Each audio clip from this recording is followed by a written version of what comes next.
पाकिस्तान के साथ निपटने में जो हमारा एक फंडामेंटल डॉक्ट्रिन है, मुझे लगता है कि उसमें कुछ कमज़ोरियाँ हैं, क्योंकि मेरे हिसाब से ये फंडामेंटल डॉक्ट्रिन जो है वो 3 पैरों पर खड़ा है, और वो 3 पैर एक है ये, क्योंकि पाकिस्तान सबसे पहला, पाकिस्तान एक नॉर्मल नेशन स्टेट है, और दूसरा ये कि पाकिस्तान की स्थिरता में भारत का हित है, और तीसरा ये है कि पाकिस्तान जो हमारे साथ कर रहा है वो एसिमेट्रिकल वॉर है थ्रू टेररिज्म। और मेरा इसमें मत ये है कि ये टेररिज्म नहीं है, ये है जिहाद। इनकी स्टेबिलिटी का मतलब है इंडिया का खत्म होना। तो अगर आप उनके वॉर और स्टेबिलिटी को नहीं समझ रहे तो अंधे की तरफ सपोर्ट करते रहेंगे। तो वो लड़ाई करने का जज्बा जो है वो कहाँ से लाते हैं? वो फिर वो उसको आपके इस्लामिक डॉक्ट्रिन से लाते हैं। उनका वो लड़ाई करने का जज्बा जो जिहाद से है, जिसको उन्होंने किया, आप देखिए कि उन्होंने अपना मोटो ज़िया-उल हक के समय में मोटो चेंज करके और कर दिया कि तकवा, ईमान, जिहाद फी सबीलिल्लाह। अब मुझे नहीं लगता कि मिलिट्री में कभी भी जिहाद फी सबीलिल्लाह क्या होता है उसके मायने समझाए जाते और पढ़ाए जाते होंगे, जबकि ये ज़रूरी है। Sorry to use a sexist term, but मर्दों की तरह रहना भूल गए हैं वो। Although we have women also, but that's how it is said. I am just again apologising. But क्या पॉइंट वही रह जाता है कि we need to change our thinking also. Just अगर आपको किसी दुश्मन से, अगर आप चंगेज खान की फौज से लड़ना जाना चले गए और आपको घोड़ों की पर चढ़ी फौज से लड़ना नहीं आता, आप कितने भी आप हार जाएंगे तभी। इट इज जो पहली चीज फौज की होती है, नो योर एनिमी। आप उसी में फॉल्टर कर रहे हैं। मतलब जब आप मिलिट्री टैक्टिक्स की वो आती है सर, उसमें पहली चीज ये लिखी होती है, तो खबर दुश्मन की। जब आप अपनी ब्रीफिंग शुरू करते हैं अपनी टीम, खबर दुश्मन की अपनी खबर से भी ज्यादा जरूरी मानी जाती है। वो खबर मिसिंग है। बेसिक चीज़ें भी नहीं पता होती। जैसे अभी आपका एक ट्वीट बड़ा वायरल हो रहा है, जिसमें फिल्म मेकर्स जो हैं वो क्या है, फिल्म है गोरखा, और उसको ये भी नहीं उनको पता कि सही खुखरी कौन सी होती है। एक्चुअली मेरे पीछे पड़ी है मेरी खोखरी इतनी बड़ी, तो मैं आपको किसी दिन दिखाऊंगा किसी शो पे। It is like that, he is holding Khokhri like this. तो मतलब basic, I know it is not Akshay Kumar who made it, उनके डिजाइनर की गलती है, पर उनका डिजाइनर इतनी तो रिसर्च कर सकता था कि खुखरी की धार किस तरफ होती है। और वो एक बड़ी मतलब सिंपल सी बात है। हाँ, आपने कहा कि खुखरी की धार जो है वो बाहर नहीं अंदर होती है। और तो वो खुखरी वाले जो टैटू करा के घूमते हैं, तो हमें तो पता ही नहीं।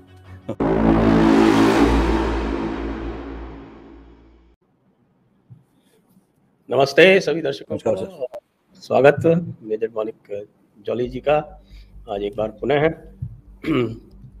जॉली साहब, आप तो इंटेलिजेंस एक्सपर्ट हैं, तो सर आपने एमआई में मिलिट्री इंटेलिजेंस में मतलब में समय तक काम किया है, तो मैं आपके सामने एक प्रपोजल रखता हूँ और उस पर आपकी टिप्पणी चाहूँगा। और मेरा प्रपोजल यह है कि पाकिस्तान के साथ निपटने में जो हमारा एक फंडामेंटल डॉक्ट्रिन है, मुझे लगता है कि उसमें कुछ कमज़ोरियाँ हैं, क्योंकि मेरे हिसाब से ये फंडामेंटल डॉक्ट्रिन जो है वो 3 पैरों पर खड़ा है, और वो 3 पैर एक है ये, इसके कि पाकिस्तान सबसे पहला, पाकिस्तान एक नॉर्मल नेशन स्टेट है, और दूसरा ये कि पाकिस्तान की स्थिरता में भारत का हित है, और तीसरा ये है कि पाकिस्तान जो हमारे साथ कर रहा है वो एसिमेट्रिकल वॉर है थ्रू टेररिज्म। और मेरा इसमें मत ये है कि ये टेररिज्म नहीं है, ये है जिहाद। जो मैं आपको, जैसा मैंने भी इसके डिस्क्रिप्शन में भी लिखा है कि उनके जो वॉर डॉक्ट्रिन्स हैं उसमें स्पष्ट लिखा हुआ है, हम उसमें अंतर नहीं करते हैं। और जो हमारी सारी समस्याएं हैं, जैसे अभी हम देख रहे हैं जो कश्मीर में चल रहा है, जिस प्रकार से जब उन्होंने कहा कि हम सीज फायर को ऑनर करते हैं, वो आपने खुशी खुशी मान लिया। तो ये इसलिए आपने मान लिया क्योंकि आपको जो प्रकृति है जिहाद की उसके बारे में जानकारी नहीं है, क्योंकि आप उनके डॉक्ट्रिन्स नहीं पढ़ते हैं। किस कारण नहीं पढ़ते हैं मैं नहीं जानता, संभवतः ओवर सेक्युलराइजेशन के कारण नहीं पढ़ते हैं, which is I think very dangerous thing to do. Pakistan is not like China. China ने आपके POWs पकड़े, उनको छोड़ दिया, उन्होंने आपकी सिविलियन पॉपुलेशन के साथ कुछ नहीं किया जब वो 62 में आए थे। पाकिस्तान का जो वॉर डॉक्ट्रिन है वो टोटल वॉर का डॉक्ट्रिन है, जिसमें जिस प्रकार से इस्लामिक लश्कर किया करते थे वो पूरी तरह से कुरान के हिसाब से करता है, जिसमें कि आपके सिविलियन पॉपुलेशन के साथ अत्याचार, उनको कन्वर्ट करना, लड़की में लड़के और लड़कियों को, बच्चों को, औरतों को माल गनीमत करके ले जाना। पूरी एक सूरत अनफाल है आपकी 8वीं सूरा, वो पूरी इसी के ऊपर है। तो ये सब चीज़ें ब्रिगेडियर एस के मलिक ने अपने कौलानिक कॉन्सेप्ट ऑफ वॉर में स्पष्टतः लिखी हैं, लेकिन उसने अंग्रेजी में लिखी हैं। जो शब्द उसने उपयोग किए हैं वो हमारे जनरल्स की समझ में नहीं आते, मिलिट्री ट्रेनर्स की समझ में नहीं आते, क्योंकि भाई देखते जिहाद is a war that will be fought wherever there is oppression and injustice. तो इसको यदि आप अंग्रेजी भाषा के हिसाब से पढ़ेंगे तो उसका मतलब कुछ और होता है, और अगर उसको कुरानिक लैंग्वेज के हिसाब से पढ़ेंगे तो उसका मतलब कुछ और होता है। आप इस पर क्या टिप्पणी मैं जानना चाहूँगा। थैंक यू सर इनविटेशन के लिए। आपके शो में हमेशा आकर सीखने को ही मिलता है, तो थैंक यू। और बड़ा इंटरेस्टिंग टॉपिक पकड़ा आपने, और मैं actually I am very happy कि you are having this conversation, क्योंकि we definitely need to change our thinking how to deal with Pakistan. उसका मेन कारण यही है कि सबसे पहले the idea of Pakistan itself was flawed. मतलब जब पाकिस्तान बनाया गया था, इट वाज अ कंट्री, जिस दिन वो बनी थी उस दिन उनके पास इंफ्रास्ट्रक्चर एडमिनिस्ट्रेशन तो बहुत दूर की बात है, उनके पास ये आइडिया भी नहीं था कि अगले हफ्ते हम क्या पॉलिसी लाएंगे, क्या प्लान्स लाएंगे। कॉन्स्टिट्यूशन का 8-10 साल में बना, तो basically only thing which they thought जो इस कंट्री को चलाएगा, और आज तक जिस सोच से वो चल रहे हैं, is the idea of radical Islam. तो उनकी सोच यही है कि ये अल्लाह ने बना दिया है पाकिस्तान और वही बचाएगा, बाकी ना हमें इकोनॉमी की ज़रूरत है, क्योंकि उनकी शुरू से आर्म्ड फोर्सेस पर इतनी डिपेंडेंस रही, तो किसी तरह आर्म्ड फोर्सेस अपने आप में इतनी स्ट्रांग हो गई कि वो कू पे कू करते गए। हर ऑलमोस्ट ऑल्टरनेट सरकार उनकी मिलिट्री होती है, अभी भी सूडो मिलिट्री है। तो इन सारों को देखते हुए हमारे प्लानर्स को, स्ट्रैटेजिस्ट को बहुत पहले समझ आना चाहिए था कि we are not dealing with a normal country. जो आपने पहला पॉइंट उठाया था, नॉर्मल कंट्री के बहुत लक्षण होते हैं, आई will not get into those detail, पर पाकिस्तान में वो सारे मिसिंग हैं। जिस तरह से वो अपने आप को इंटरनेशनल फोरम पे कंडक्ट करता है, जिस तरह से उसके नेबर से रिलेशन है, जिस तरह से उसकी लैक ऑफ सेल्फ रिस्पेक्ट है, वो कहीं पे भी हाथ फैलाकर खड़े हो जाए, मतलब किसी भी तरह से, जिस तरह से वो टेरर कैंप्स को ट्रेन करता है, जिस तरह से वो रेडिकल टेररिस्ट ऑर्गेनाइजेशंस को सपोर्ट देता है, जिस तरह से ISI, किसी और दुनिया में शायद मतलब कोई रैंडम कहीं पे सीक्रेटली हो रहा हो तो आई डोंट नो, पर किसी और कंट्री में इतने सालों तक आर्मी का, एक डेमोक्रेटिक कंट्री होते भी ऐसा ग्रिप होना इज इम्पॉसिबल। और ये तभी पॉसिबल हो पाया क्योंकि the country is a lost case. वहाँ पे किसी को कुछ नहीं पता क्या हो रहा है, वहाँ पे किसी तरह का कानून लागू नहीं, वहाँ पे अगर कल चाहे तो आर्मी टेक ओवर कर ले इमरान खान से, किसी ऐसा कोई सेटअप नहीं है जो उसको रोक पाएगा। अगर कल चाहे तो उनकी जितने लबैक टाइप ऑर्गेनाइजेशन सड़कों पे आके कुछ भी कर दे, ना उनको आर्मी रोकना चाहेगी ना उनको गवर्नमेंट। तो वो एक तरह के आपस में हाथ पकड़ के चल रहे हैं कि थोड़ा तुम चलो, थोड़ा हम, कहीं से पैसे लाते हैं और ये सर्वाइव करते हैं। इस सारे को देखते हुए द नॉर्मलसी, जैसा आपने बोला, in terms of definition Pakistan तो बहुत पहले खो चुका था। और सेकेंडली जो आपने बोला था जिहाद वाली बात, we have to understand their war. दूसरी मैंने बोली थी कि stable Pakistan is in India's interest. या it is a big misconception, और ये मिसकंसेप्शन आई थिंक 60-70s में ये जो हमारी, जब जिन्ना आफ्टर जिन्ना क्रिएटेड, वो you know that there was some generation, जो मैंने आई थिंक अपने ग्रैंड पेरेंट्स के फॉर्म में देखी है, जो काफ़ी लोग पार्टीशन के टाइम माइग्रेट हुए इधर से उधर है, तो किसी तरह का जैसा अपना होम से कनेक्ट होता है वो था। वो जनरेशन अब दो जनरेशन उसके बाद आ चुकी है। जो इन जनरेशन ने देखा है, हमने पाकिस्तान को सिर्फ एज अ टेरर कैंप ही देखा है, so that thought is lost. But what that time got created, specially जब भुट्टो और इंदिरा गांधी और उसके बाद बेनजीर, राजीव गांधी, ये इन लोगों ने जो एक तरह का एक फेक नैरेटिव बना दिया था कि हम, you no, in spite of ignoring all the Wars, all the terrorism, all the tortures, the fact कि वो हमेशा हमारे अगेंस्ट दुनिया जहान के फोरम से बोलते रहे, उन्होंने हमारे POWs नहीं लौटाए, इधर उधर कैप्चर करते रहे जनता को, एरिया को, उन सारी चीज़ों को इग्नोर करके वो बच्चों की तरह हाथ में हाथ डाल के हम, you know, we will walk toward sunset, ऐसा नहीं होने वाला था। तो उसको करके हमने एक तरह का एक नैरेटिव बनाना शुरू किया that as a regional leader it is good to have Pakistan as a stable country. And उनका जो रीज़न रहा होगा, फॉरगेट दैट। आज की स्टेट में there is no, we do not have that, you know, एक तरह का नेसेसिटी कि पाकिस्तान की स्टेबिलिटी में हमारा स्टेक रहे। भाई अगर कल को, अभी भी पाकिस्तान में, बलूचिस्तान में रोज बम फट रहे हैं, फौजी मर रहे हैं। पिछले 20 साल से खैबर पख्तूनख्वा में, जो पहले नॉर्थ वेस्ट फ्रंटियर प्रोविंस बोलते थे, वहाँ पे चल रही है ड्रोन अटैक्स। अमेरिका ने, पाकिस्तान अकेला देश है जो पैसे देके अपने नागरिकों को मरवाता है। कल मैं रिपोर्ट पढ़ रहा था, एक 20 साल बाद उनका ग्वांटनामो जेल से एक आदमी पाकिस्तानी निकला, जो पाकिस्तान ने खुद जस्ट टू टेल US कि हमने एक टेररिस्ट पकड़ लिया, एक टैक्सी वाले को पकड़ के उनके हवाले कर दिया। 20 साल तक वो टॉर्चर हुआ। इमेजिन द कंट्री जो पैसे के लिए अपने ही नागरिक को उठा के पाकिस्तान को दे दे, अमेरिका को दे दे। So that is Pakistan. So उस तरह से country which is already in chaos, has it stopped your growth? क्या हमारी इकोनॉमी पे फर्क पड़ गया? क्या हम आगे, क्या हमारी किसी प्रोडक्शन पे, क्या हमारी सप्लाई चेंज रुक गई? क्या हमारी इलेक्शंस नहीं हो रहे? क्या हमारी एजुकेशन चेंज हो गई? कहाँ फर्क पड़ा आपको? ये नैरेटिव उनका था सर, जो आई वुड से जो पहले की कुछ सरकारें थी जिनको ये अमन की आशा टाइप स्टोरीज चलानी थी, and they had their own stake somehow कि ये चलता रहे और हमारी दुकान भी चलती रहे। Whereas a stable, strong, dominating India has no interest that Pakistan should be stable और नॉट, और rather specially why should we have interest अगर वो खुद ही अपने आप को डुबोने पे लगे हुए हैं। हम क्यों आगे बढ़ बढ़ के वहाँ पे किश्तियाँ भेजें? I mean what they have done in Afghanistan, it will start, वो जल्दी ही पाकिस्तान में काफ़ी तो आगे आना शुरू हो जाएगा, और वो जिसको बोलते हैं ना नरक के द्वार की तरफ तो चल चुके हैं, तो सिर्फ स्पीड बाकी है, कैसी पकड़ेंगे वो। तो इसमें इकोनॉमी उनकी ख़त्म है, आर्मी उनकी कभी यहाँ विद्रोह हो रहा है, कभी वहाँ हो रहा है, स्टेट्स उनकी टूटने को पड़ी है, पैसा उनके पास नहीं है। It is a state where we should. और एक और चीज़ मैं आपको बोलना चाहूँगा सर, बीच में आई मीन बीच में तो नहीं, काफ़ी टाइम तक एक ये भी narrative, the moment India started to get a little stronger, economically better, everything, एक और तरह की स्टोरी चलनी शुरू हुई थी that Pakistan is somebody we should not bother about. ये एक ही सिक्के के दो पहलू हैं इन माय ओपिनियन। हाँ, कि आप अगर किसी चीज को कंट्रोल नहीं कर पा रहे तो ताकि उस पर इम्पैक्ट ना जाए आप उसको इग्नोर करने की नसीहत देने लगे, you know. So it is totally a mistaken you know theory that stable Pakistan is in our favour. ऐसा कुछ नहीं है। It is a country which is epicentre of terror.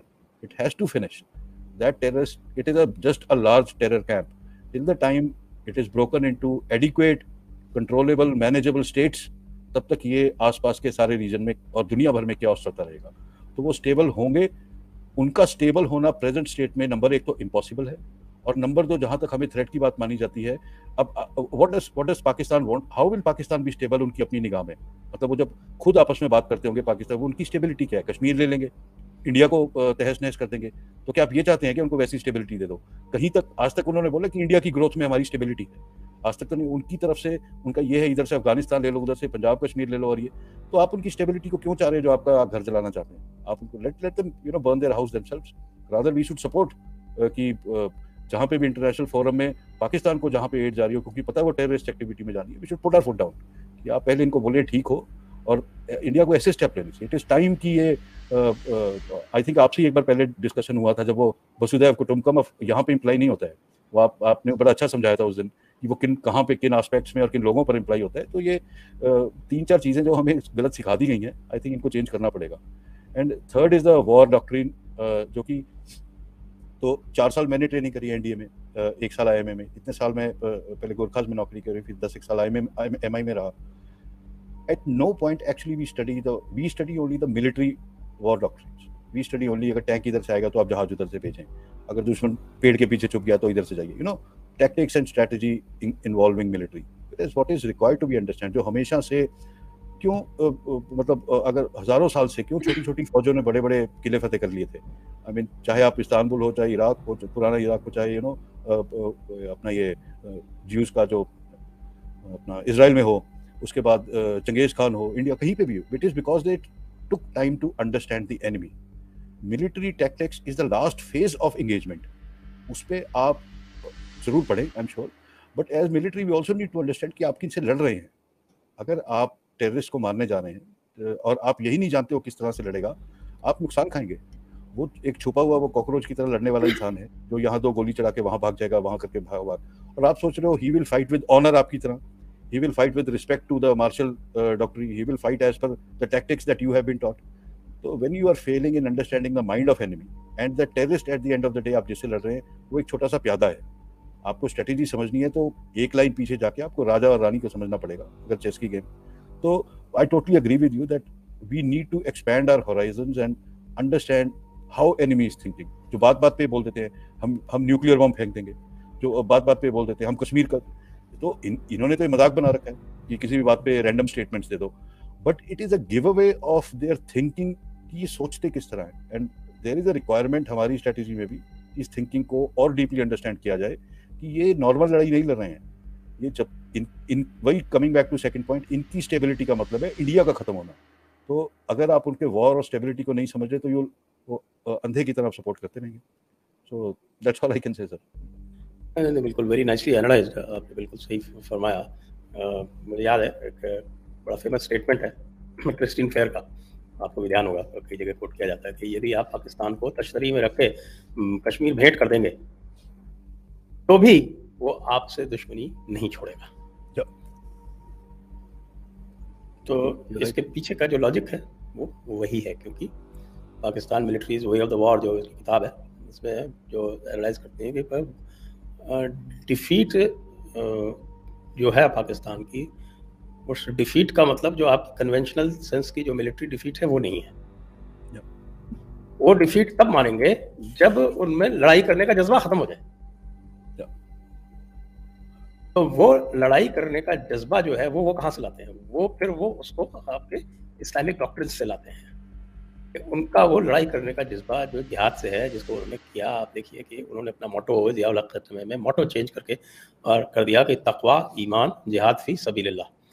अब मुझे नहीं लगता कि मिलिट्री में कभी भी जिहाद फी सबीलिल्लाह क्या होता है उसके मायने समझाए जाते और पढ़ाए जाते होंगे, जबकि ये ज़रूरी है। नहीं पढ़ाया जाता, क्योंकि आप एनिमी का माइंड नहीं अगर आप समझेंगे तो आप फिर बाकी आगे की चीज़ें, जैसा अभी आप कह रहे थे कि military engagement is the last point of engagement. जी, आप कुछ कह रहे हैं? जी, मैं ये कहता सर, ये चीज़ें बिकॉज आई थिंक हमारे में इतनी कूट के भर दिया कि वी आर ऐसी ये secularism which is not a wrong concept, but it has been taught to us in such a wrong way कि सबड्यू होके दूसरे को अपीज करते रहना, यही एक तरीका है अपने आप को ठीक बताने का। आप उन टॉपिक्स को, आप स्पेड को स्पेड नहीं कह सकते, सीधी सी बात है। Otherwise everybody you will have million fingers pointing at you कि आदमी ठीक नहीं, ये ठीक नहीं बोल रहा।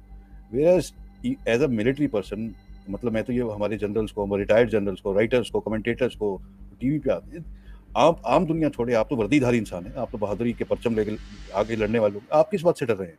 Who can question your character?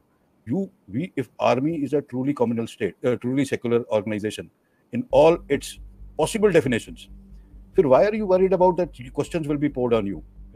तो आप तो निडर होकर सब बोल सकते हैं, पर हम जो हैं, यही जो आप बता रहे हैं, ये चीज़ें सिखाई नहीं जाती, ना डिस्कस करी जाती हैं, only because army more or less in India has also been shaped how we politically moved across the time। जो मानेक शाह के टाइम, करियप्पा के टाइम, और तरह की आर्मीज होती थी, पॉलिटिकल स्टेट अलग था, लेकिन जैसे जैसे पीपल रियलाइज्ड कि आर्मी को सबड्यू करके रखना जरूरी है, और it should for whatever political fears, we all know how it went through after 70s। लेकिन उसके बाद से एक तरह से आज की स्टेट में देखिए, एक कर्नल जो एक यूनिट कमांड करता है, तकरीबन 40-50 किलोमीटर का एरिया, पूरा देश का एक 40-50 किलोमीटर का बॉर्डर उसके जिम्मेदारी पर है। मतलब अगर वो हाथ खड़े कर दे और उसके दोस्त सारे लोगों को बोले हट जाओ, वो आप एरिया कैप्चर हो जाएगा। But he cannot give a statement to press on his own.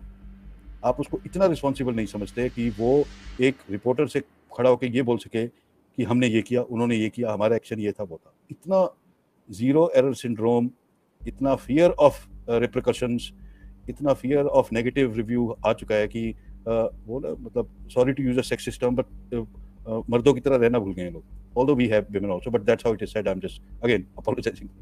But point वही रह जाता है कि we need to change our thinking also. Just अगर आपको किसी दुश्मन से, अगर आप चंगेज खान की फौज से लड़ना जाना चले गए और आपको घोड़ों की पर चढ़ी फौज से लड़ना नहीं आता, आप कितने भी आप हार जाएंगे तभी। इट इज जो पहली चीज फौज की होती है, नो योर एनिमी, आप उसी में फॉल्टर कर रहे हैं। मतलब जब आप मिलिट्री टैक्टिक्स की वो आती है सर, उसमें पहली चीज ये लिखी होती है, खबर दुश्मन की। जब आप अपनी ब्रीफिंग शुरू करते हैं अपने टीम, तो खबर दुश्मन की अपनी खबर से भी ज्यादा जरूरी मानी जाती है। वो खबर मिसिंग है। We don't go deep inside to understand the enemy that we are fighting, and which is very much required now. I mean, I'm a very junior officer, हमारे जनरल्स वगैरह को ज्यादा पता होगा, but whatever comment I can say is कि we need to understand। Pakistan army इस मामले में आगे है, ये मानना पड़ेगा। उनके जूनियर ऑफिसर्स को भी डॉक्ट्रिनल ट्रेनिंग दी जाती है। उनके जूनियर ऑफिसर को भी आपने कोई आर्मी में नहीं देखा होगा सर जहाँ पे रिलीजियस जो है सैल्यूटेशंस या इवन उनकी जो लेटर्स आपस में ऑफिशियल कॉरेस्पॉन्डेंस होता है, उसमें भी रिलीजियस कॉनोटेशंस, रिलीजियस फ्रेजेस बड़ी कैजुअली यूज करे जाते हैं, because they call themselves the Islamic army, right? So it is not that we have to become that, but it is we have to understand where they are coming from. We have to understand what kind of warfare they are wanting to wage on us. वो किन चीज़ों को exploit करेंगे जब लड़ाई होगी। आप कल हमने एक क्रिकेट मैच हारा है, हमने सारी दुनिया, उनके बॉट्स ने और उनके ट्रोल्स ने और उनके स्लीपर सेल ने सारे ट्विटर पर आग लगा दी कि ये इसने इसे ऐसी बॉल करी क्योंकि इस धर्म का है, ये उस स्टेट का है, ये ऐसा है। See the capacity that you have to wage asymmetric warfare through cyber comping. तो आप सोच रहे हैं सिर्फ गन और बंदूक की लड़ाई रह गई है, वो नहीं है। हमें अच्छे, आप बिल्कुल ठीक बोल रहे हैं, इसको चेंज करना पड़ेगा अपनी सोच और ट्रेनिंग को इस मामले में। जी हाँ। और आप स्टेबिलिटी की जब हम बात कर रहे थे, तो ये जो पुराना शगुफा चल रहा है कि साहब की स्टेबिलिटी बड़ी इंपॉर्टेंट है। आपने बिल्कुल सही कहा कि उनकी स्टेबिलिटी तो आपकी इंस्टेबिलिटी में है, तो आप क्या परमानेंट अनस्टेबिलिटी चाहते हैं, उनको परमानेंट स्टेबिलिटी देखें। I think that's very important point that you made. तो अगर जैसे आप कह रहे थे कि अगर वो अपने आप अपनी फॉल्ट लाइन्स क्रिएट कर रहे हैं, तो what is the harm in giving it a नज और टू, थोड़ा सा उसमें अगर वहाँ पर कुछ ऑलरेडी पड़ा हुआ है, कुछ और चिंगारियाँ पहले से ही जल रही हैं, तो उसमें एक अपनी तरफ से ऐड करते हैं, तो क्या हार्म है, क्या फ़र्क पड़ता है? क्योंकि वो अगर अनस्टेबल है तो ही आप स्टेबल हो, ये तो बिल्कुल समझ में आ जाना चाहिए। सर आई डोंट नो हमारे क्या there is this need to prove to the world कि हम बहुत अच्छे बच्चे हैं। आप मतलब हर जगह ये यू नो ये हमने कभी किसी पर आक्रमण नहीं किया। हाँ, ये बिल्कुल झूठ है वैसे हिस्टोरिकली। मतलब ऐसे थोड़ी इतना बड़ा भारत बन गया था कि लोग आके जुड़ते थोड़ी गए थे, लड़ना तो पड़ा ही था, राइट। द पॉइंट इज कि which country in this world follows that? US पे अटैक हुआ, अगले दिन अनाउंस कर दिया दुनिया में जो देश है वहां जाके मारेंगे, और मारा भी किसी ने रोक लिया। रशिया, आप सीरिया देख लीजिए, कौन लड़ रहा है वहां पे? सीरिया से बहुत थोड़े रह गए होंगे। येमेन देख लीजिए, सऊदी नहीं लड़ रहा येमेन, पाकिस्तान लड़ रहा अफगानिस्तान में। Every country which has a military worth fighting, they are using the hard power and creating and also improving their soft power with it. तो आप इतनी बड़ी आर्मी लेकर इतने, अब आई मीन यू बोल सकते हैं कि India is one of the major players in country, फिर भी आप ऐसे सबड्यूड रहेंगे कि हम बैक चैनल से ही मैनेज करते रहेंगे सब कुछ, तो एक दिन आएगा जब आपके बैक चैनल्स की रिस्पेक्ट होनी बंद हो जाएगी। क्योंकि कब तक आपके पैसिव मैनेजमेंट को लोग बोलेंगे आपने इतनी बड़ी 1.3 मिलियन बड़ी आर्मी है दुनिया के सबसे, अब आपके पास अपने जहाज हैं, ये है, मिसाइल्स हैं, फलान, तो आप एक छोटा सा पाकिस्तान तो आपसे हैंडल नहीं हो रहा और दुनिया को ज्ञान दे रहे हो आप ये करो वो करो। How long will be keep playing victim card की पाकिस्तान ने ये कर दिया, पाकिस्तान ने वो कर दिया? It is time to stand up and take matters in your own hand. आपको कोई पड़ोसी दुखी करता है, आप कितनी देर तक उसका गाना गाते रहेंगे मोहल्ले में कि वो मुझे मार रहा है? कोई तो बोलेगा ना भाई, आप खुद भी तो कुछ करो, है ना? तो it is the same thing like that. We have created this, we want to create this aura around us that wherever we go people should say nice people, nice people, and niceties go only till a limit. लेकिन जब कोई आपको मार ही जा रहा है, नाइसिटी, जिस आदमी को शर्म नहीं है, जो आपकी नाइस एटीट्यूड, नाइस बिहेवियर को रिस्पेक्ट नहीं कर रहा, तो क्या फायदा आप उसको? इट इज हमारे को ये आई डोंट नो कब ये गवर्नमेंट्स ये समझना शुरू करेंगी कि आ गया था ना पाकिस्तान थोड़े दिन लाइन पे जब सर्जिकल स्ट्राइक करी थी, हो गया था ना इन्फिल्ट्रेशन कंट्रोल। तो जिसको जो जुबान समझ आती है उसको वैसे ही समझाना चाहिए।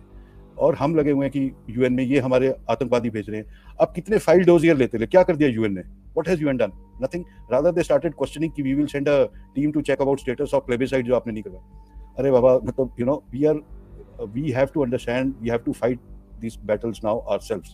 And if you want to raise, if this country, if India wants to stand respectable in international forums, अगर हमें वहाँ खड़े होना है जहाँ सारी दुनिया हमारी इज्जत करे, तो अपनी लड़ाइयाँ हमें लड़नी खुद आनी पड़ेगी। हम जाके अमेरिका रशिया के दरवाजे नहीं खटखटाते रह सकते, इन्होंने हमें लात मार दी अब क्या करें। तो कोई फायदा नहीं इतने बड़े देश होने का, अगर ये आपको परेशान करते हैं और हम उसको मैनेज ना कर पाए। आपको लगता है कि सर्जिकल स्ट्राइक जब हुई थी तो उसके बाद हमारे पास एक विंडो ऑफ अपॉर्चुनिटी थी जो हमने गंवा दी?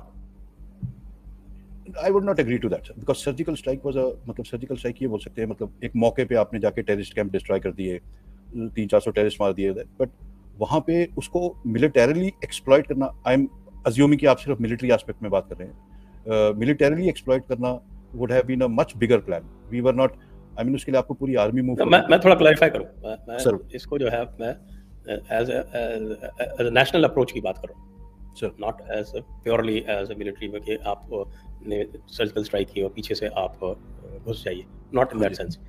कह रहा कि भाई आपने जब इसके नतीजे अच्छे देख लिए तो आपने पाकिस्तान को टेंटर हुक्स पे क्यों नहीं रखा? आप डेली में, आप हर महीने 2 महीने में सर्जिकल स्ट्राइक की धमकी तो दे सकते हैं ना? कर ही सकते हैं, और सारे थोड़ी बंद हो गए। और आपको यदि पता है कि टेररिस्ट बिल्डअप वापस हो रहा है तो आरटी तो हमेशा ही यूज होती रही है, ये तो एक पूरा पुराना इतिहास है। तो आरटी का उपयोग वापस करके और उनको टारगेट तो कर ही सकते हैं। और अब तो आपके पास बियॉन्ड विजुअल रेंज मिसाइल्स हैं, आपको तो क्रॉस भी नहीं करना, सीधे यहाँ से उड़ा सकते हैं।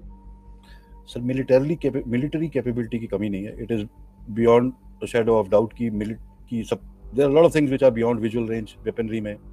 There we have very competent special forces, हमारे हवाई लड़ाकू जहाज इस टाइम बहुत कॉम्पिटेंट हैं, हमारे pilots one of the best, तो एज मिलिटरीली हमारी कॉम्पिटेंसी की में कोई कमी नहीं है।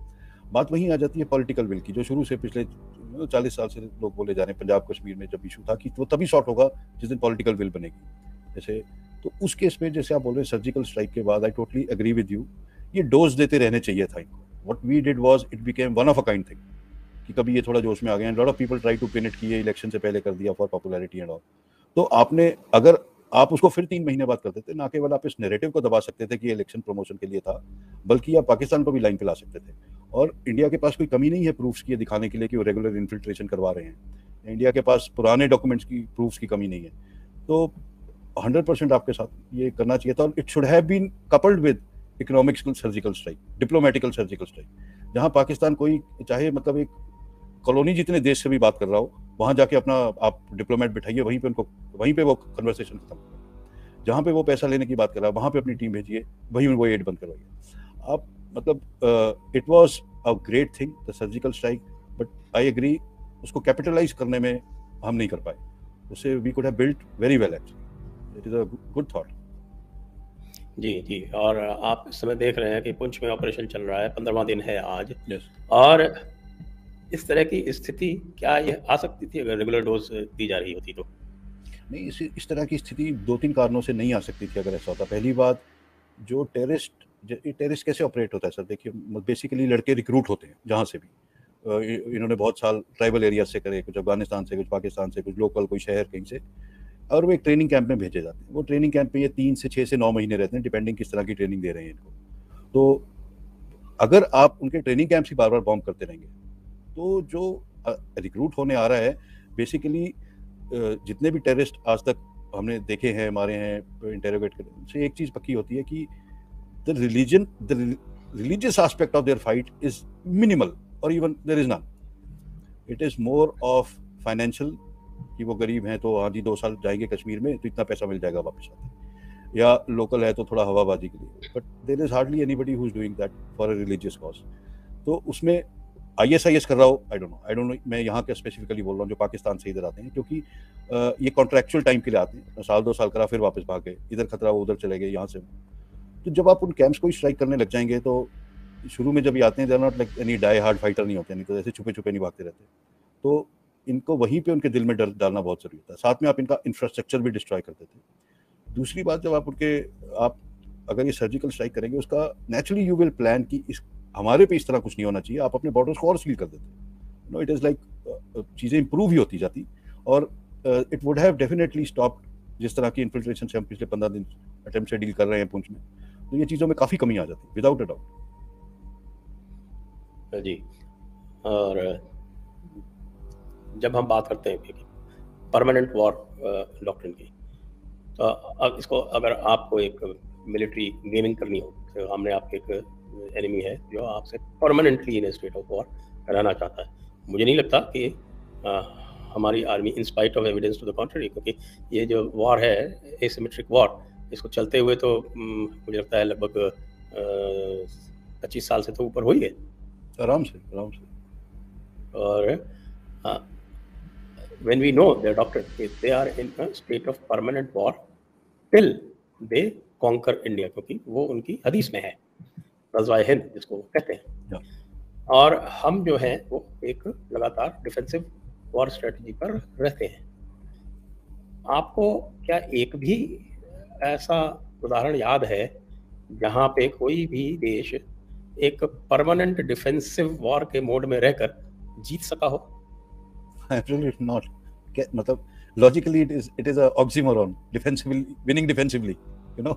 इस तरह से it is impossible. आप सिर्फ कंटेन कर लोगे, पर that also has its limit. आप मतलब ऐसी कोई दीवार नहीं है जो आज तक भेदी ना गई हो। It is like that. ऐसा कोई किला नहीं है, होगा कोई, ठीक है, हिस्टोरिकली एक आधा है इधर उधर, बट किले सब होते हो। तो आप till the time you actually venture out of your fort, जाके उनके खेमे में उनको नहीं मारेंगे, वो तो पत्थर फेंकते ही रहेंगे। तो ये defensively winning is just containment and ignoring the problem. कि जब तक, अब क्या हो गया सर, हमने नॉर्मलाइजेशन कैसे कर दिया इसका। जब लेट्स से कश्मीर में जब 90s में शुरू में टेरर शुरू हुआ, सरेआम लोग वहाँ पे ये इनके टेररिस्ट सड़कों पे मशीन गन्स और AKs LMGs लेके घूमते रहते थे। They were like treated like heroes. Kashmiri Pandit को निकाल दिया, इतना जेनोसाइड हुआ। वो वो पूरा इतनी नॉर्मली इग्नोर करके उसको एकदम से रैप अप करके let's move on to the next thing कर दिया that it's all right, you know. उसके बाद जब वहां पे एंटी टेररिस्ट ऑपरेशन शुरू हुए, आज 2 मरे, आज 5 मरे, कल 30 मरे, कल 44 मरे, कल 10, it just started to become a normal thing कि लोगों का वही यू नो, अगर न्यूज़पेपर में तो बहुत लोग न्यूज़पेपर पढ़ना बंद कर दिया, मैं भी इंटरनेट पर काफ़ी साल पहले जब न्यूज़पेपर में फ्रंट पेज पे कहीं पे छोटा सा या सेकंड थर्ड पेज पे आता था 3 सोल्जर्स किल्ड इन एंटी, तो आपको बुरा तो लगता था, but it had been normalised so much that you accept that as a de facto situation. आप मान लेते थे ये ऐसे ही चलेगा, whereas we should have put our foot down whenever at, मतलब किसी दिन तो बोलना पड़ेगा ना, इनफ इज इनफ। तो आप डिफेंसिव स्टांस से इसी तरह से इसको नॉर्मलाइज करते रहेंगे तो this will go on till infinity, till the end of time, कि रोज आप कैजुअलिटी खाते रहेंगे, रोज आप सोचते रहेंगे, यूएन में स्पीच देते रहेंगे, वो नरेट जो भी स्क्रिप्टेड आपको मिल जाती है एम्बेसडर्स को, और you know just trying to be good boy in school. तो ये ज़्यादा, ये कब तक चलाएंगे आप? क्योंकि जिस तरह से जो, अगर आप इसको कंपैरेटिवली देखें सर, अगर 70s 80s में जिस तरह का इन्फ्लुएंस, 80s ज़्यादा 90s में भी जिस तरह का इन्फ्लुएंस पाकिस्तान में का इंडिया में था, it has only increased as we see today. आप छोटे से उदाहरण से देख लीजिए कि 1 बिलियन लोगों को वैक्सीन लगाने के बाद भी कितनी गाली पड़ रही है इंडिया को अपने ही लोगों से। स्पेशलिस्ट एक जो कबाल है, जो you know anti India agenda लेकर बैठे हुए हैं, हु डू यू थिंक उनको कौन सपोर्ट कर रहा है? तो इन्फ्लुएंस हैज कॉन्स्टेंटली इंक्रीज, क्योंकि पाकिस्तान के resources increase to run this war. So there is no way that जब तक हम इसको aggressively, intentionally, militarily, diplomatically, financially sort out नहीं करना चाहेंगे, ये बैठे बैठे डिफेंसिवली कभी खत्म नहीं होगा। और हम बस अपने अपने ऊपर हो रही वायलेंस को, ये तो पिछले कुछ सालों से थैंकफुली ब्लास्ट नहीं हुए। आपको तो याद ही होगा सर, पहले शहरों में बॉम्ब ब्लास्ट कितनी नॉर्मल, मतलब इट यूज्ड टू बी, हो गया हाँ ठीक है, आज अहमदाबाद, दिल्ली में, आज वहाँ, यहाँ, it used to be just a small script in the news, small piece.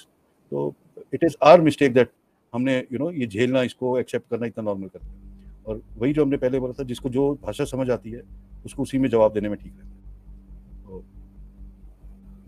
जी, बिल्कुल सही कह रहे हैं आप। और हमारी जो स्ट्रैटेजी है वो that has been defensive for such a long time.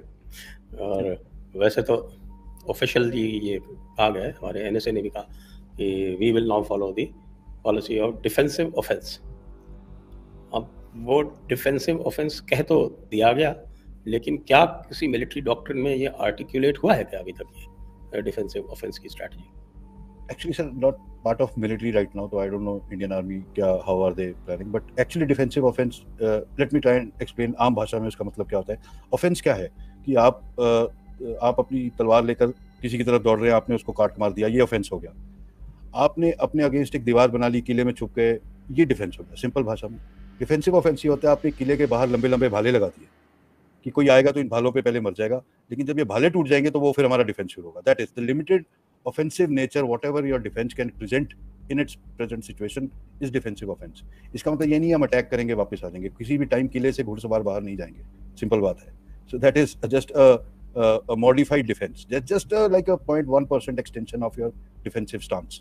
So the defensive offense again is a oxymoron कि इसका I don't know, he's a big guy, उनको वो कुछ भी कर सकते हैं, मेरे को उन पे भरोसा है, तो उन्होंने कुछ तो सोच के कहा ही होगा, but otherwise either you are in offense or in your defense। ये ग्रे जोन में रहना और ग्रे जोन में डिप्लोमेटिकली चीज़ें मैनेज करने में नुकसान हमारा ही हो रहा है, और किसी को यू नो किसी को कुछ समझ नहीं आ रहा है, वो जो पड़ोस में बैठे हैं। तो we will have to take matters in our own hand. और इसका शुरू में आपने जो एक बात बोली थी, just like to add one thing, कि इस तरह की मेंटालिटी, ये जो हमारी आप कह रहे सबड्यू वाली, इसमें हमारे एजुकेशन सिस्टम की भी बहुत गलती है। मैं पहले आई थिंक फिर आपके साथ कर रहा था डिबेट पे, या कहीं और भी बोला था, या तारिक फतेह जी के साथ बात कर रहा था, बोला कि हमें पढ़ाई ही वो बैटल्स गए हैं जो हम हारे हैं। एनसीईआरटी टेक्स्ट बुक, छोटे होते हिस्ट्री पढ़ रहे, सारे के सारे वो बैटल्स हैं। बैटल ऑफ मतलब पलासी, बक्सर, हल्दी घाटी है वो। सो वी हैव रियलाइज्ड कि the invader will always win, कि एक तरह का माइंडसेट ये है कि सो दिस इज डिफेंस, कि जब तक तो कोई हमारे ऊपर हमला बोलने नहीं आ रहा हम सेफ हैं, पर बाहर से कोई भी आ गया तो हम हारेंगे ही हारेंगे। तो इसने एक तरह से हमें मतलब यू नो सबकॉन्शियसली इतना डिफेंसिव बना दिया है कि बाहर वालों से थोड़ा डर के रहो, क्योंकि अगर कोई भी आ गया वो हम पे फतेह ही कर देगा, हमें हरा ही देगा, उनकी फतेह हमें हराने में है। जबकि बात यह है कि हमारी जितनी जीत हुई है उनको रजिस्टर करने में हिस्टोरियंस को पता नहीं क्या प्रॉब्लम रही। तो that is another way how the submission of young Indian minds has been done to create this kind of to create generations after generations जिन्होंने invaders को have looked upon invaders actually, और so जब आपके दोनों तरफ दो expansionist powers हैं, we know that China is an expansionist power, और we know that Islam is inherently expansionist. तो इसको कंटेन करने के लिए आप अपने ऊपर एक रिस्ट्रिक्शन लगाते हैं कि साहब हम तो एक्सपैंड नहीं करेंगे, ये स्ट्रैटेजी कैसे वर्क करेगी? इसको आई थिंक लेट्स से इसका बैकग्राउंड में थॉट ये होगा, लेट देम बी एक्सपेंशनिस्ट, हम इतने स्ट्रांग हैं कि वो हमारी तरफ एक्सपेंड नहीं कर पाएंगे. पर अगर आपकी थ्योरी में इतना ही दम था, then what is salami slicing, you know, what is POK, what is Aksai Chin, you know. अगर आपकी थ्योरी इतनी सॉलिड थी, मतलब I will not get into Nehru क्योंकि फिर डिबेट कहीं की कहीं चली जाती है, बट द थिंग इज कि अगेन जो व्हाई नेहरू एक्सपेंशनिस्ट, हम एक्सपेंशन नहीं करेंगे, वो तो आज भी यही कह रहे हैं ना, आज even today's government says that. मेरा प्रपोजल है कि ये फंडामेंटली रॉन्ग प्रीमाइस है. अगर आपके सामने दो एक्सपेंशनिस्ट पावर्स हैं तो आपको एक्सपेंशन थ्रेटन करना पड़ेगा, नहीं तो you are forever into a defensive mindset, a defensive war kind of a situation where one breach, जिसको कहते हैं ना, जो डिफेंस कर रहा है उसको he has to win 100 times out of 100, और जो ऑफेंस कर रहा है he has to win only 1 times out of 100. या बिल्कुल. तो it is the same which we were just discussing कि आप अगर इस सोच से बैठे रहेंगे कि दोनों तरफ मेरे एक्सपेंशनिस्ट हैं पर मैं अपनी दीवारें इतनी मजबूत कर लूंगा कि एक्सपेंड ही नहीं कर पाएंगे, so I am safe, it will not work forever, it will not work. क्योंकि उनको वो कहीं ना कभी तो लकी होंगे, they will get a break here and there, they will continue doing that. So you are absolutely right in saying कि again उनकी भाषा में ही उनको समझाया जाए कि वी आर आल्सो एक्सपेंशनिस्ट. आप ये मत सोचना कि आप एक पिन यहाँ मारोगे तो बैठे रहेंगे. So we have to teach them the same lesson in their language, and that can only work if they realize that these are not people who can be subdued by threats of expansion. अगर हमने कोशिश करी तो they will come back at us, और वो हमारे में है नहीं. That is not something because we are good boys. तो you know ये गुड बॉय सिंड्रोम जो है ये बड़ी समस्या की बात है. चलिए फिर इसी पॉइंट पे अब हम क्वेश्चंस ले लेते हैं ऑडियंस के. श्योर. और उसके पहले मैं सभी से दर्शकों से अनुरोध करूंगा, कृपया इस वीडियो को शेयर करें, लाइक करें, आप इस पर बेल आइकॉन भी दबाएं और डिस्क्रिप्शन में जाकर हमें सपोर्ट करें और हमें फॉलो करें सोशल मीडिया हैंडल्स पर. और मैं भी जो सुनने उनको बोलना चाहूँगा कि मैं इधर उधर काफ़ी जगह बोलता हूँ, पर Sanjay sir is one of the most respected person for me. और जितना मैंने ऑफलाइन चैट्स में इनसे बात करते मैंने सीखा है, आई थिंक इट इज़, आप जितना सपोर्ट करें कम ही रहेगा. तो it is one of the most respected and trusted platforms in Indian media. तो thank you so much sir for creating this. सबसे पहले thank you Manik ji for your kind words. Press the bell icon on YouTube and don't miss another update.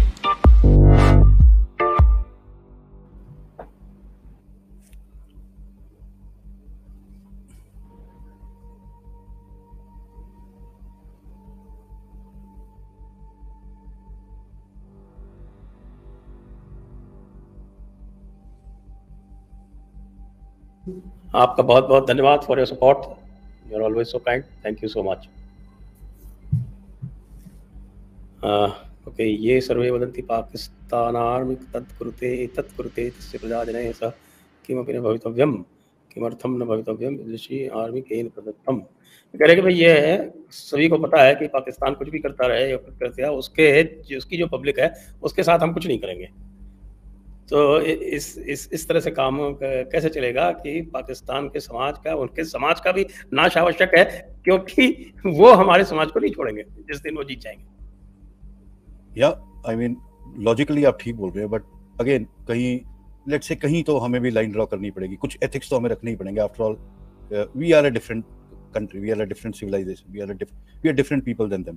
तो आप violence battlefield में लेके जाइए, आप asymmetric warfare कीजिए, ये कीजिए, लेकिन आई डोंट थिंक ये एथिकल लाइन इंडिया कभी क्रॉस करेगा या करनी चाहिए. मतलब मेरा ये मानना है, क्योंकि at the end of the day civilian ही होता है. अगर वो नीच है कि वो हमारे शहरों में बम फोड़ सकते हैं, डजंट मीन कि वो नीचता हमें भी दिखानी चाहिए. उसके बिना भी उनको सीधा करने के तरीके हैं. जीएचक्यू पे एम करना चाहिए वैसे तो मुझे लगता है. हाँ, happily. Abhiyan Singh, do we want to waste taxpayers' money on gunning down terrorists every day, or do we want to annihilate den of terrorism Rawalpindi once and for all? लीजिए, ये सवाल भी यही आ गया. तो आप ये तो नहीं बोल सकते do we waste taxpayers money. I mean जो आर्मी, सीएपीएफ, पुलिस, जो भी ड्यूटी कर रही है टेररिस्ट को मार रही है वो डेली, मतलब दीज आर ऑपरेशन जो 20-30 साल से डेली चल रहे हैं, 30 साल से। तो ऐसा तो नहीं है कि आप टैक्स दे रहे हैं उसमें सिक्योरिटी आपकी इंक्लूडेड है, इसलिए आपका बॉर्डर फेंस लगा हुआ है, इसलिए आपकी आर्मी पे हो रही, इसलिए आपकी डिफेंस स्ट्रक्चर बनाया गया, इसलिए टैंक बनाया गया, जहाज बनाया गया। So it is not waste of tax payer money, rather it is utilization of tax payers money in keeping you safe and secure. अगर आप इसको वेस्ट समझते हैं, आप बोल दीजिए आर्मी खत्म कर देते हैं, वो परसों टेररिस्ट आपकी घंटी बजा रहा होगा घर की, फिर आप खुद लड़ लेना, आप या आपके जो टैक्स के पैसे बचेंगे उससे लड़ लेना। So it is wrong to call it waste, rather it is the right utilization. But your other point which you are saying that den of terrorism Rawalpindi को एम करना चाहिए, I agree, it is required, but the military action is a big action reaching Rawal, मतलब it will be a full out war before we reach Rawalpindi. तो aim should be to finish off the terrorist camps first, surgical strikes करें, पाकिस्तान को isolate करें diplomatically, financially, किसी तरह resource, जैसे वही seize warfare में होता था, आप अगर नदी में बंद कर देंगे लोग अपने आप तड़प के हार मान जाते हैं। तो you have to think like your enemy. वो तो मिसाइल नहीं फेंक रहे, तो आप भी उसके बिना उनका यही बुरा हाल कर सकते हैं। जी जी जी जी, correct. Next question, Jayant, remove that Muhammad Das Gandhi from our currency and put Mahalakshmi like Indonesia has Ganapati. We only preached Indians to offer the other cheap.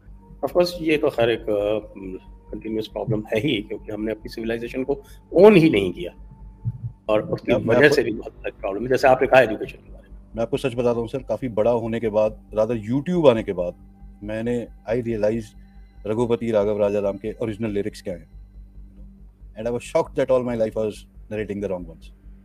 जो हमें पढ़ा है वो तो कहीं मेंशन ही नहीं है उसमें, वो तो अपना ही वर्जन बना दिया। सो द थिंग इज, मतलब अगेन अपनी देश में, अपने धर्म में, अपनी जाति में, अपने प्रोफेशन में प्राइड लेना कोई गलत बात नहीं है। आप दूसरे को इतना अपीज ना करने की कोशिश करें कि आपको झुक के ही रहना पड़े। करेक्ट। बेसिक चीज़ें भी नहीं पता होती, जैसे अभी आपका एक ट्वीट बड़ा वायरल हो रहा है जिसमें फिल्म मेकर्स जो हैं वो, क्या है, फिल्म है गोरखा, और उसमें ये भी नहीं उनको पता कि सही खोखरी कौन सी होती है। एक्चुअली मेरे पीछे पड़ी है मेरी खोखरी इतनी बड़ी, तो मैं आपको किसी दिन दिखाऊंगा किसी शो पे। It is like he is holding Khokhri like this. तो मतलब basic, I know it is not Akshay Kumar who made it, उनके डिजाइनर की गलती है, पर उनका डिजाइनर इतनी तो रिसर्च कर सकता था कि खोखरी की धार किस तरफ होती है। और तो ये बड़ी मतलब सिंपल सी बात है। हाँ, आपने कहा कि खोखरी की धार जो है वो बाहर नहीं अंदर होती है। और तो वो खोखरी वाले जो टैटू करा के घूमते हैं, तो हमें तो पता ही हार्डकोर खोखरी वाले होंगे। तो इसका मतलब ये है कि जो उन्होंने खोखरी चलाई होगी तो वो भी ठीक से नहीं चलाई होगी फिल्म में। पता नहीं, अब ये खोखरी तलवार की तरह चला रहे होंगे, मेरा मतलब है। अगर इन्होंने धारी, तो ऑब्वियसली जिधर धार है उधर से आदमी अटैक करेगा और वो उल्टी साइड कर, I don't know what they are doing. I hope they जो भी करा होगा ठीक कर लिया होगा। बट अक्षय कुमार रिप्लाइड की thank you for pointing out, we will correct it. तो that was nice of him to accept a mistake. Sanjeev Mishra, do you think the overemphasis on counterinsurgency over the last 2 decades has impacted the strategic thinking? Has this overstretched the tolerance threshold to the point of a preemptive kinetic war is not to the point that a preemptive kinetic war is not even an option? Okay, ठीक है। So the thing is, there is no overemphasis on counterinsurgency. It's a reaction to the terrorist coming in and acting in your country. आप क्या चाहेंगे जो हमने, let's say example, should we stop deploying more Faujis? Should we stop creating fences on borders? So it's not overemphasized. You have to cater for every threat coming and try your best कि आपकी फौज की, आपके नागरिक को किसी भी तरह किसी भी चोट ना पहुंचे। तो काउंटर इंसर्जेंसी के लिए there can never be enough preparation, क्योंकि if you can, it is very difficult to fight with somebody जो आपके लोगों में मिलके घूम रहा हो, या कोई सुसाइड बॉम्बर हो जिससे सोच ही लिया मैंने मरना है। So it's a defence which requires lot of effort and thinking. So you can never actually overemphasize. You will always fall short on the preparation. और जहाँ तक आपकी बात है, as this overstretch the tolerance threshold, तो in some way I will agree with you. Yes, as I was saying earlier कि हमने अपनी casualties को इतना normalize करना शुरू कर दिया कि अब वो effect भी नहीं होता लोगों को। अब वो पछा जी आज 2 कल 3 चलता रहता है। But when you say tolerance threshold to the point that preemptive kinetic war is not even an option, ऐसा नहीं है। कि पहली बात ये kinetic war बहुत ही over abused word है मीडिया में, with people like to use kinetic. War is kinetic. हम साइबर वॉर से पाकिस्तान नहीं हराएंगे, तो वॉर है, it war will be kinetic. तो but the key word here is preemptive. So ऐसा नहीं है that it has overstretched so much कि वॉर में हम preemptive strike नहीं कर सकते या preemptively war initiate नहीं कर सकते. It is not true. Both are counter insurgency operations are totally different thing. Conventional warfare is totally different thing. Both do not converge to a point. मतलब both theories are not that conflated that start to impact each other, and that is the beauty and professionalism of Indian Army also. Well, I think the least that can be done is to at least recognize that it is a war. India doesn't even recognize it. We used to, sir, काफी पहले we used to call it low intensity conflict या asymmetry, ऐसे ऐसे पता नहीं वो term धीरे धीरे अब फिर से वो they have actually terrorism is a reduction of impact, calling it simply terrorism. Terrorism what वो जो IRA करता था, you know, they had a उनकी एक डिमांड थी कि हम टेररिज्म क्यों कर रहे हैं. The Irish Army they said कि हमारी एक डिमांड है, इसे पूरा करो, हम टेररिस्ट खत्म कर दें. तो या तो वो टेररिस्ट मरेगा या उसको डिमांड मिलेगी. But this is not terrorism. आप जैसे बोल रहे थे, this is a war till the end of time for them. This is, they want destruction of India. तो इसको terrorism कहना is actually underplaying it. Terrorism is just a part of it. So you're right. It should be addressed the way what it is. Next. That's right. Why did we agree to ceasefire during Taliban rise? So I'm not part of the government, but I can only analyze कि जिस time पे 2020 में दोहा agreement जब हुआ, उससे पहले से ही obviously Pakistan को पता होगा कि यूएस जाने वाला है, तो प्रिपरेशन तो इसकी 2-4 साल पहले से ही शुरू हो गई थी. तभी उन्होंने उनके टेररिस्ट छोड़े, मुल्ला बरादर को छोड़ा, नेगोशिएशन टेबल पे लाए. When they wanted to their full attention towards Afghanistan, तो सितंबर अक्टूबर when they reached out to India कि हम सीज फायर करेंगे, तो India and the world also was battling with COVID. We were facing Chinese pressure also. There are multiple reasons where having ceasefire on one front was not a bad idea. तो sometimes it is like अगर ये इधर ceasefire नहीं करते तो आप continue करते रहते, आप कुछ गोलियां चलाते, कभी गोले चलते, फायरिंग इधर उधर चलती रहती, बट इट इज नॉट कि पाकिस्तान कैप्चर कर लेते, ऐसा तो नहीं होने वाला था. So it does not make much of a difference either way, to be honest. So because we know that they will not respect ceasefire too much, and even if अगर वो नहीं भी होती, so the activities would have continued the same. So if for some time you can bring peace, so it's all right. It helps you also prepare defenses better. Yes, I think they managed to repair the fences and all in this हाँ जी sir. Vicky Rao, Major sir, there's an incident in Indian Army history that it attacked enemy without taking permission from center. BSC. Because without taking permission from center because I am tired of Kadi Ninda center. ऐसे अब पता नहीं आप कौन से incident की बात कर रहे हैं जहाँ पे without taking permission from centre enemy पे अटैक कर दिया. आई डोंट नो, अगर आपने एग्जैक्ट बोल पाते तो शायद मैं कोई बोल भी पाता, because I can not know every incident of Indian army जब से बनी है. तो Next, Arjun sir, would a purely air-based campaign to destroy the Pakistani Air Force lead to a nuclear response? This would deter them in future and also help us in surgical strikes in future. Would a purely air-based campaign to destroy Pakistan Air Force? Yes, it would definitely lead to war, and one cannot actually say कि nuclear war किस stage पे if they choose to do it or not. और when you say purely air-based campaign, I can understand आप उस angle से बात करना चाह रहे हैं कि we are not getting into the enemy territory. War is not escalated to the level जहाँ पे. But the thing is, आप सिर्फ अपना प्लान बना सकते हैं, आप ये नहीं प्रिडिक्ट कर सकते एनिमी कैसे रिएक्ट करेगा. आप उसको एयर बेस्ड कैंपेन की बात सोच रहे हैं, वो सारे टैंक लेके घुसने की प्लान बना दें. So hence one, this is not doable because of how wars happen, and secondly मतलब it is nearly not possible destroy entire Pak air force. अगर आप थोड़ा सा भी स्केल अप कर देंगे इसको, you can't say they will throw a nuclear bomb or not. That is beyond prediction. So this would not deter them in future, this would lead to a full scale war. और जब एक बार full scale war हो गया तो helpers and surgical strike क्या रहेगी, वो तो 15-20 दिन में ईरान पहुंच ही जाएंगे हम. तो that is not, it is just our decision that we are letting them survive. So yeah, which we agreed that is not exactly in our interest. In our favor, yeah. Next, Jimmy Roy, thank you Jimmy ji. Chaitanya, Malik sir, Manik sir, Manik ko Malik kar diya. Many people in India follow the Chinese idiom, but if you sit and wait on a river long enough, you will see the dead body of your enemy. Your views? I don't say many people, I say majority of people are actually believing in this कि बैठे रहो, कभी तो उनका वो पहाड़ नीचे आए. तो it is, we have been doing this since 47. That is the problem. We have been doing this, that if we are patient enough, the structure will destroy itself. If we are nice enough, people will learn decency. If we don't attack, they will also not attack us. So these have proved to be failure. आप पागल आदमी को कितना समझा लोगे? Who's clinically, schizophrenic or something. मतलब ऐसा नहीं कि वो बुरा आदमी है. It is just the state of his being. So you cannot actually teach, Pythagoras theorem or calculus to somebody who does not know how to read and write. That is our problem. So we have to understand कि we have to take action. Bhargav Desai, thank you ji. Think free. Good boy strategy is utter stupidity. It will lead to defeat. Victor writes the history. After beating us, they will say we were bad and they were good.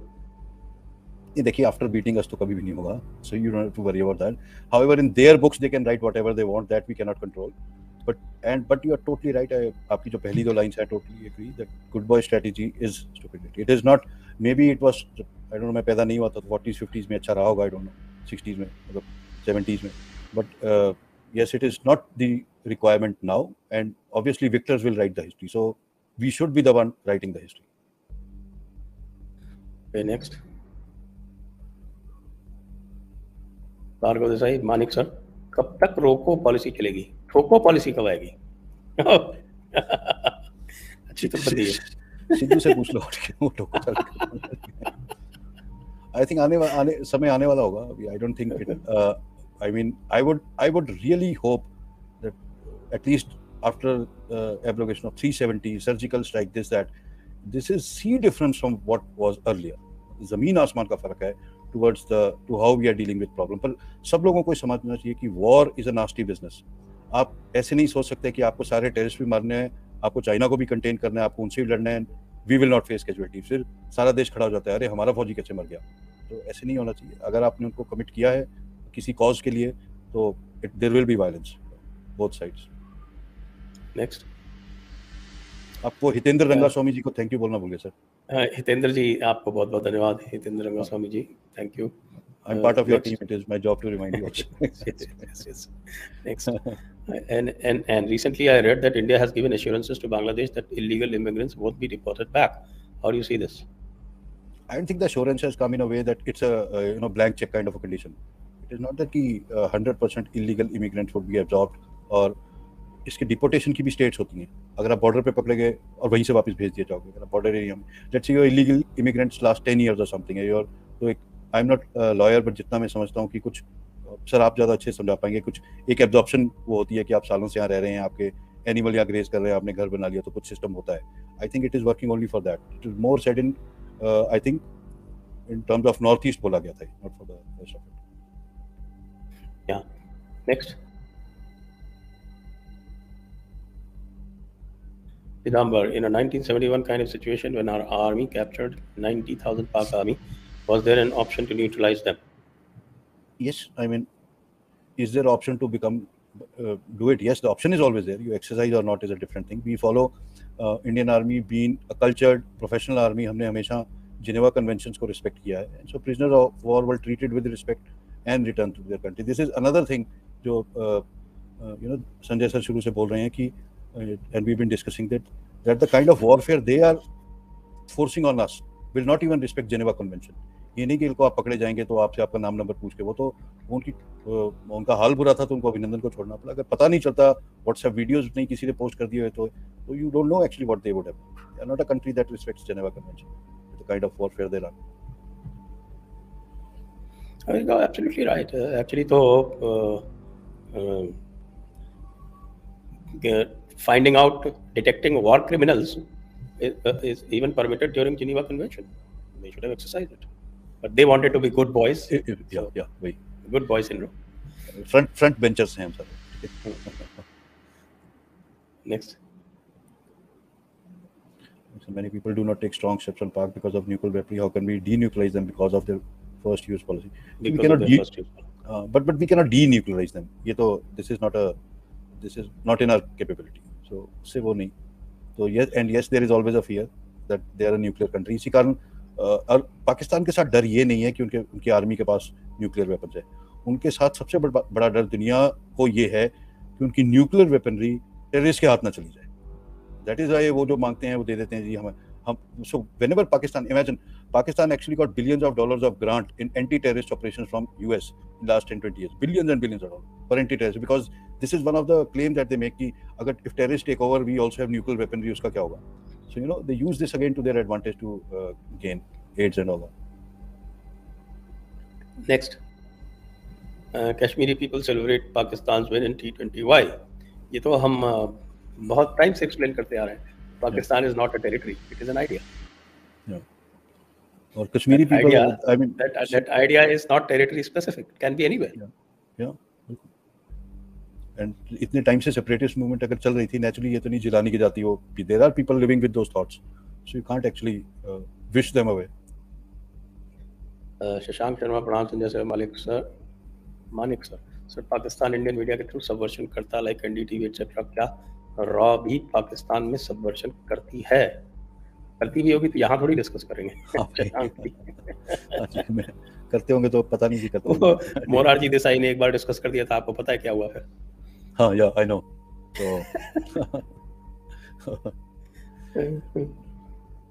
Chaitanya Manik said, "Do you think entomological war with insects to destroy their crop and starve Pak citizens would be better strategy to create civil strife?" उसके लिए ये entomology क्यों करना है? यहाँ पे Indus Water Treaty scrap करके water divert कर दो ना. मैं यही कहने वाला था. इतना लंबा चौड़ा करने की जरूरत ही नहीं थी. सिर्फ एक इंडस ही काफी है पाकिस्तान घुटने बुलाने. पर that is what good boys are. Next. ये गुड बॉय सिंड्रोम है ना कि we do not disown the Indus Water Treaty and they do not follow any of the other pacts. They did not follow the Liaquat Nehru Pact and they don't even follow the Shimla Agreement. Even in the Indus Water Treaty, the amount of water that is under control, हम तो वो भी नहीं करते हैं, just to be good boy. हमारे पास 20% है, उसको भी fully utilized नहीं. Yeah. Jay Bose, subsequent governments have compromised safety for political correctness in the vote bank. We should declare Pakistan as a permanent enemy state. We should, and I mean, it is one thing to keep saying in speeches, but I agree there should be an official declaration of it, and it should be named as one. जैसे एक time था जब हमने वो यारी दोस्ती करने के लिए most favoured nation trade and commerce के लिए बना रखा. तो if we could do that, there is no harm in actually anointing Pakistan as a permanent enemy state. Permanent enemy state, permanent terror state, कुछ तो करना चाहिए हमें. I agree with you. बिल्कुल करना चाहिए. It should catch hold of the narrative. हाँ जी. Ultimately, narrative leads to action. Next. Arjun said 20 years post-modernization and Indian economy reducing economic gap with China to 1:2 and possible Yogi in power, will we finally go for expansion? I can't really say कि आपने काफी मतलब positivity दिखाई है अपने question में कि 20 years will be China 1-2 and Yogi in power. Both these are assumptions, let's say. So assumptions के base पे what will happen, that is like a third layer of assumption. It's like becoming that Inception movie, dream में dream. So I can't really say, but I think if we are there where you say post 20 years, until that time nothing has happened, China will again be much more ahead of it. If you read their plan, which is till 2049, they would actually dominate a lot of world and a lot of trade, economy and all. So it needs to be revisited then again. Jayam Deepak Reddy, thank you ji. Deepak जी. जयंत, उसे use विश्वकन्या if war is too expensive. अभी तो उन्होंने इधर भेज रखी हैं. अभी तो उन्होंने इधर भेज रखी हैं. अरूसा को क्या कहेंगे पता नहीं. Arjun, was Operation Brass Tacks the last opportunity to break them? No, it is not. I mean, after that we could have capitalized. We could have moved ahead after Operation Kargil also. हम पराक्रम के time पे ऐसा नहीं है कि Brass Tacks was the last opportunity to break them. We just don't capitalize on wins. We just don't. Again, it comes to, there is no lack of military competence. It is again the political will. So it was definitely not the last opportunity. Rather, of Parakram, of Vijay, both were great opportunities to go ahead. Kargil के बाद तो आपके पास बहुत अच्छा excuse भी था. That these are intruders. Now we will drive them back. But we did not do it. Next. Whatever the name is, unpronounceable. Looking at the current situation, I have faith that some of our own Baba would act in their favor. How do we deal with such people? Well, they are practicing hybrid war. बाबा क्या मतलब? I didn't understand this. Sir ये क्या हुआ? बाबा तो मुझे लगता है राहुल बाबा की बात कर रहे होंगे. ओह अच्छा. Yeah. You can't, कुछ कर नहीं सकते ऐसे लोगों का. आप I don't know. At the end of the day सरकार को पॉलिटिक्स करनी पड़ती है. पॉलिटिक्स करेंगे तो इलेक्शन जीतेंगे तो कुछ कर पाएंगे. तो it's just a vicious cycle. You can't really stand against the entire country and try to do something and lose a lot of votes. So that's how it is. Arjun, your opinion on Hammam deep state versus new deep state? ये हमाम deep state शायद पुरानी deep state की बात है. The culturally और new deep state में जो बाजवा ऐसे ही गैंग उनकी बात कर रहे होंगे. So it is just if you are talking, you didn't explain much. So basically the deep state has existed always. Pehle it was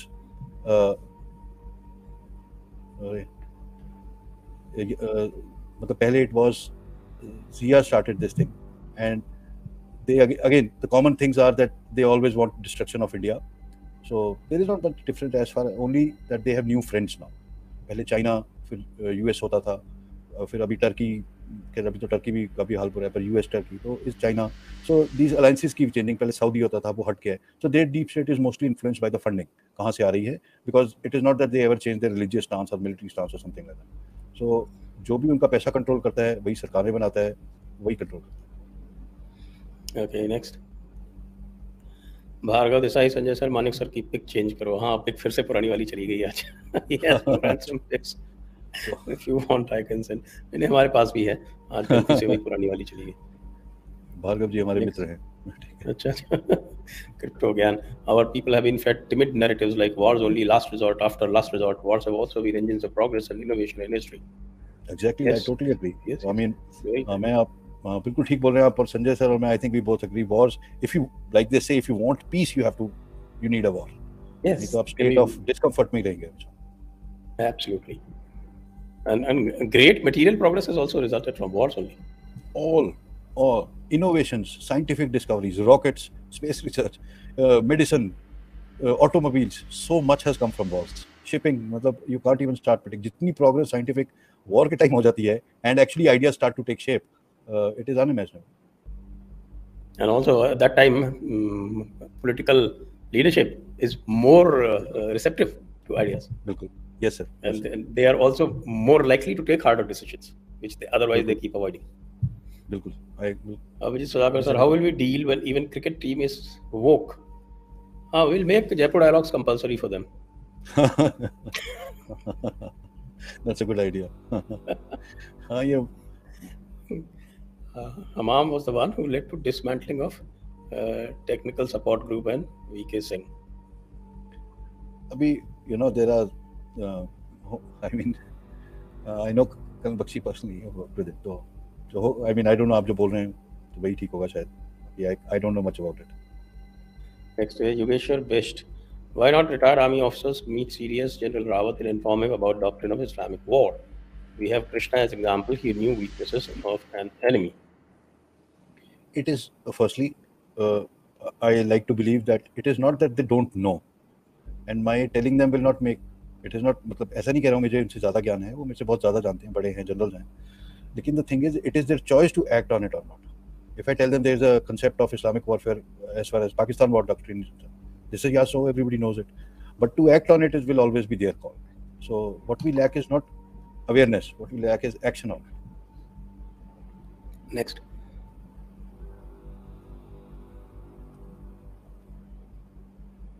कौस्तुभ सोहन, जैसे योगी जी बोलते हैं जिसको जो भाषा समझ में आती है उसी भाषा में जवाब देना चाहिए, वैसे ही क्या पाकिस्तान को फिनिश नहीं कर देना चाहिए? दुनिया हमारी तारीफ करेगी. आपके बिल्कुल आई एग्री कौस्तुभ जी, बिल्कुल ठीक बोल रहे हैं आप. इसमें ये एक ना ह्यूमन टेंडेंसी होती है. जैसी कोई लीडर बड़ा बहादुर डेयरिंग खड़ा होता है, दुनिया उसको अपने आप सलाम करना शुरू करती है. जब तक आप झुके झुके अच्छे बच्चे बन के घूमते रहेंगे, पीपल डोंट रिस्पेक्ट यू. सो अगर आपको दुनिया में इज्जत चाहिए हिंदुस्तान को, तो वो बनना पड़ेगा. आप ये नहीं कर सकते बात बात पे हमें लात मार, हमें डंडा मार दिया, हम क्या करें, कोई इज्जत नहीं करेगा. मनीष, गरीब हो अमीर हो, किसी भी उम्र का हो, किसी भी स्थान पर हो, 24/7 एक ही मकसद है, किसी भी तरह काफिरों पर फतेह हासिल करना इनका एकमात्र उद्देश्य है, गज़वाए हिंद. परंतु नेताओं को शहीद किसे कहते हैं ये भी नहीं पता है.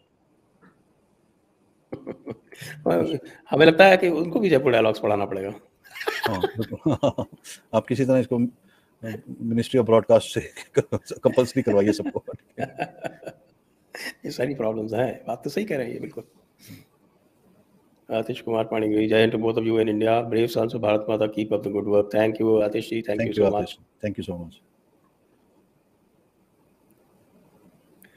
Okay, so that brings us to the end of this